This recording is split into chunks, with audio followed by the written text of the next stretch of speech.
1 year ago today on March 24th from lung cancer at the age of 59.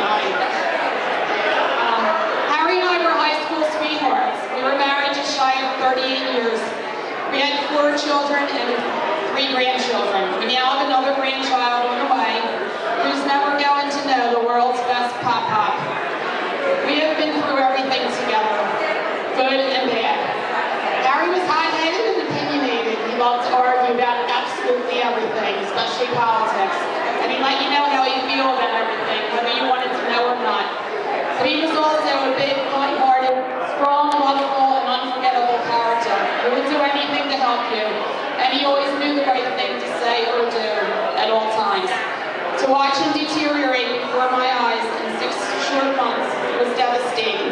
I miss him terribly every minute of every day. He was the love of my life. Harry was initially diagnosed with bladder cancer 5 months before his lung cancer. He had surgery to remove 2 tumors. Harry had been a smoker most of his life, and his father died from lung cancer in 1980 at the age of 50. And even though I told the urologist that I thought Harry's breathing was not normal, he never did any further tests, not even a simple x-ray, not a chest x-ray.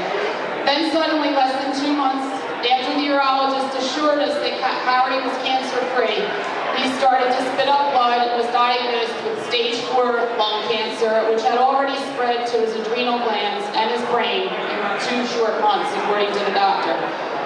After seeing what his father went through, Harry always said that if he ever got lung cancer, he would never do treatments for it.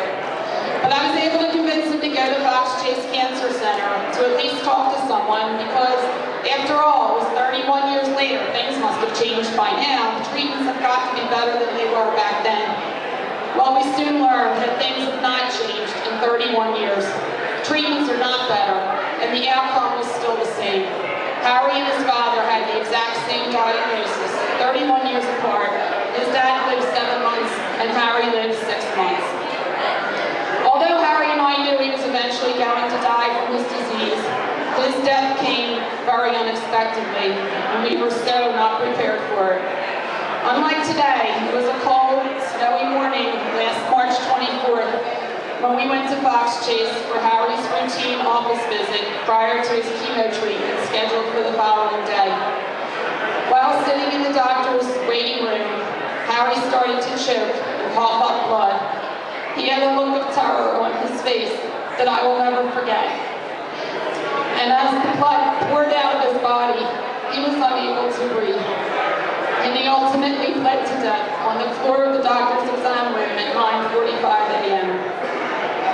I'm here today doing this fine so that Harry will not be forgotten. I hope that by hearing his story, someone today might leave here and try to stop smoking, or someone may insist that their doctor do more tests if they are not feeling well, and that someday soon there will be routine screening tests done to detect lung disease. Harry always told us not to make a big deal out of his illness because everyone gets a turn to die, and this was his turn.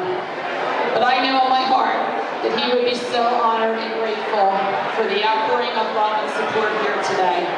And I know he's watching every minute of this. So, get ready to climb. If you feel like you can't go any further, be assured you're going to get a boost of energy because Harry's here today, and he'll kick your butt up the steps if he has to.